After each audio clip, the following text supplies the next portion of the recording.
Hello, I'm Simon Adams, the founder and director of the USV Group, and I'm here with... Hi, my name's Eifion Jones. I'm the Business Growth and Investment Director at Plymouth and South Devon Freeport. Thanks, Eifion. Can you tell me then a little bit about what is the South Devon Freeport? What's it all about? We've all heard about it, but what does it really mean? So Freeports are a government programme. They were confirmed in their industrial strategy that was published last summer. And essentially what they are doing is promoting jobs and growth in areas of the country which have economically performed worse over a period of time.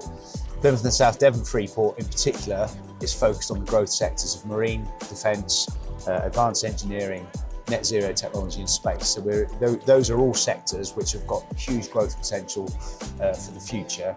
And we offer property, land and tax incentives to help take some of the cost for businesses entering into or growing in those sectors. And obviously here we are at Oceanology as part of the National Centre for Marine Autonomy, and it's a key part of that wider offer in the area. That's what I was going to ask next, is how does that fit with where we are now? We're on the stand for the National Centre for Marine Autonomy. Yeah. How does that ecosystem fit with the Freeport? And what is the connectivity there? So the National Centre for Marine Autonomy was designated for Plymouth last summer, about the same time as the industrial strategy. And it's based on a series of capabilities, if I can put it that way, in the Plymouth area. So the Freeport is part of that. So if you want property, premises, etc., the Freeport bit of it. But it's much broader than that. So you have a really strong research innovation element to it in Plymouth, which is probably unique in the UK and maybe not many other parts of the world have that as well. So at its core, you have the Smart Sound, which is 1,000 square kilometres of water, where you can test and develop surface and underwater vessels, which many companies do. That was spearheaded by Plymouth Marine Laboratory, yeah, is that correct? Plymouth Marine Laboratory run that. The University of Plymouth and others help run it, make use of it, and there is surface and subsurface buoyage and sensors which are deployed throughout that area. There are also parts of that Smart Sound area where you can run. There's a little bit of flexibility around some of the MCA regs as well, which make it helpful for people developing particularly early stage technology in the marine autonomy sector. That's been really important recently, hasn't it? I know that a lot of work has been done with the MCA and a lot of the stakeholders in the area. Plymouth being such a hotspot for particularly USVs, AUVs, all of this marine technology, all coalescing in one space. Yeah.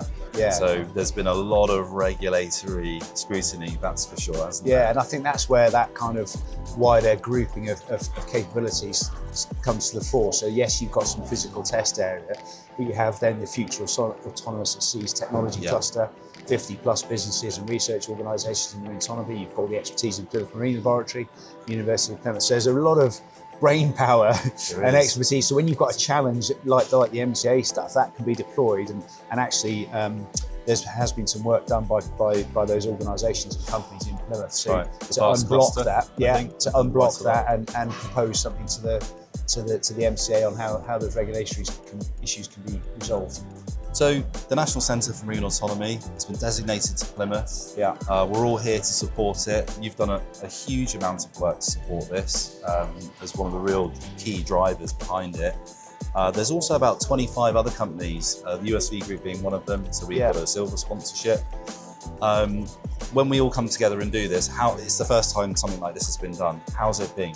I think it's been truly amazing. I mean, it's you take that designation, but to have real substance behind it, you take all those capabilities which have been there for a long time in some cases, but it really kind of get all of those people working together, and to have the sponsorship of people like yourselves and the other companies and others that are involved, it really starts to build a sense that there is something happening. And I've been around the show a few times, and I've had people on other stands say to me, "Oh, people are talking about the National Centre for Marine Autonomy in Plymouth. Can you tell me more about what's going on? So I think it's really that critical mass of organisations like yourselves and others has really helped sort of develop the profile and get the word out there. It's been so popular, and it's been a really busy stand. Yeah. So finally, I'm going to end quickly on, where do you think the USV Group fits into this ecosystem?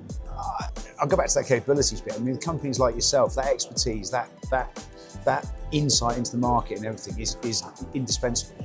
You can't, no one company can do all of this stuff, and the requirements from end customers continue to evolve, and it's evolving fast. So your expertise, others' expertise, really kind of shows that the companies in the Plymouth area can help develop the technology, the regulations, and spot some of the stuff coming before I ever see it. So yeah, I think it's really fantastic. Brilliant. Thanks so much. Hopefully more power to our elbows. I hope so. Yeah. Thanks very much. Yeah, pleasure.